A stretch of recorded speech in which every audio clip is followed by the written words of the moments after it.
Hi. In this problem, we'll get some practice working with PDFs and also using PDFs to calculate CDFs. So the PDF that we're given in this problem is here. So we have a random variable z, which is a continuous random variable, and we're told that the PDF of this random variable z is given by gamma times 1 plus z squared in the range of z between -2 and 1. And outside of this range, it's 0. All right, so the first thing we need to do, and the first part of this problem, is we need to figure out what gamma is, because it's not really a fully specified PDF yet. We need to figure out exactly what the value of gamma is. And how do we do that? Well, we've done analogous things before for the discrete case. Right? So the tool that we use is that the PDF must integrate to 1. So in the discrete case, the analogy was that the PMF had to sum to 1. So what do we know? We know that when you integrate this PDF from -infinity to infinity, fz of z, it has to equal 1. All right. So what do we do now? Well, we know what the PDF is. Well, partially, except for gamma. So let's plug that in. And the first thing that we'll do is we'll simplify this, because we know that the PDF is actually only non-zero in the range -2 to 1. So instead of integrating from -infinity to infinity, we'll just integrate from -2 to 1. And now let's plug in this gamma times 1 plus z squared dz. All right. And now the rest of the problem is just applying calculus and integrating this.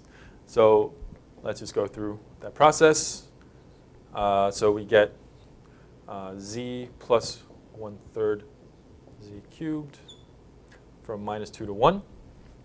And then we'll plug in the limits, and we get gamma, and that's 1 plus 1/3 minus -2 plus 1/3 times -2 cubed. All right. And then if we add this all up, you get 4/3 plus 2 plus 8/3, which will give you 6. So what we end up with in the end is that 1 is equal to 6 gamma.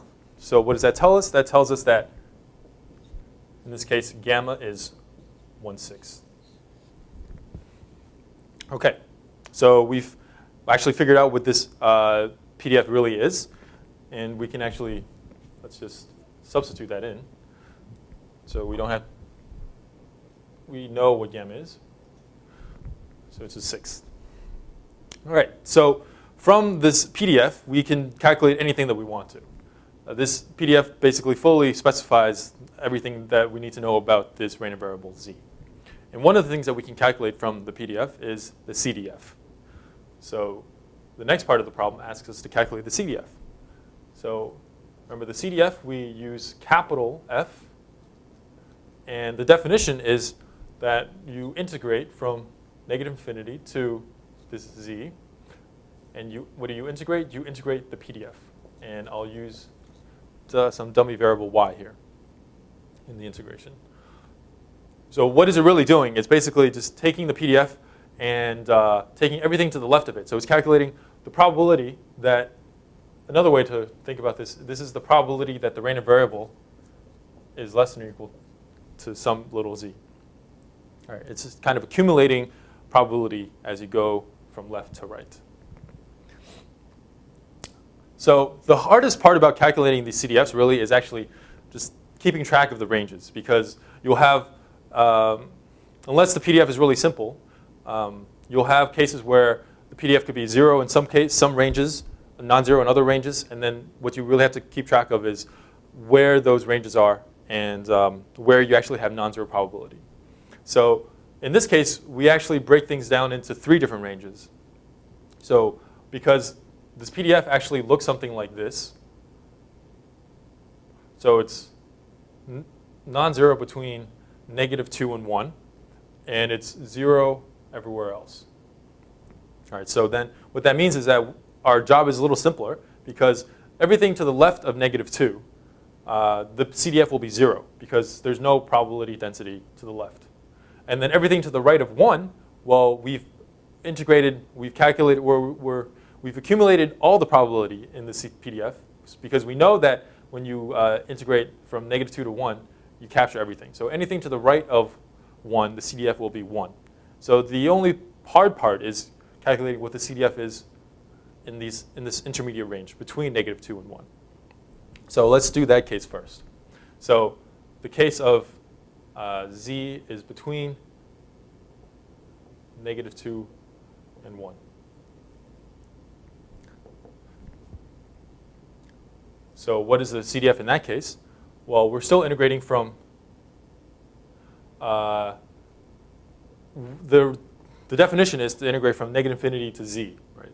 But we know that everything to the left of -2, there's no probability density, so we don't need to include that. So we can actually change this lower limit to -2. And the upper limit is wherever this z is. So that becomes our integral. And the inside is still the PDF. So let's just plug that in. We know that it's 1/6, 1 plus, make this y squared, dy. All right. And now it's just calculus again. So, and in fact, it's more or less the same integral. So what we get is y plus 1/3 y cubed from -2 to z. Notice the only thing that's different here is that we're integrating from -2 to z instead of -2 to 1. And when we calculate this out, what we get is z plus 1/3 z cubed minus -2 plus 1/3 minus 2 cubed, which gives us 1/6 z plus 1/3 z cubed plus 2 plus 8/3 gives us 14/3. All right, so that actually is our CDF between the range of -2 to 1. So for full completeness, let's actually write out the entire CDF because there's two other parts in the CDF. So the first part is that it's 0 if z is less than -2, right? And it's 1 if z is greater than 1.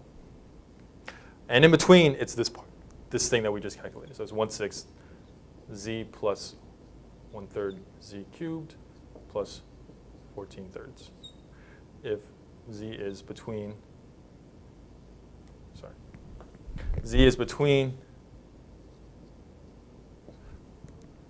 -2 and 1. All right, so that is our final answer.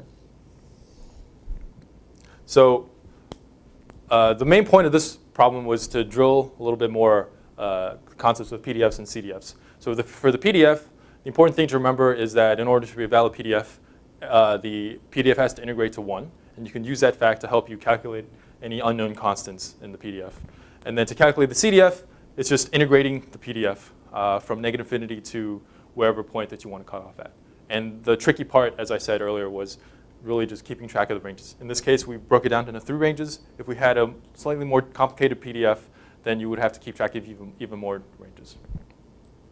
All right, so I hope that was helpful, and we'll see you next time.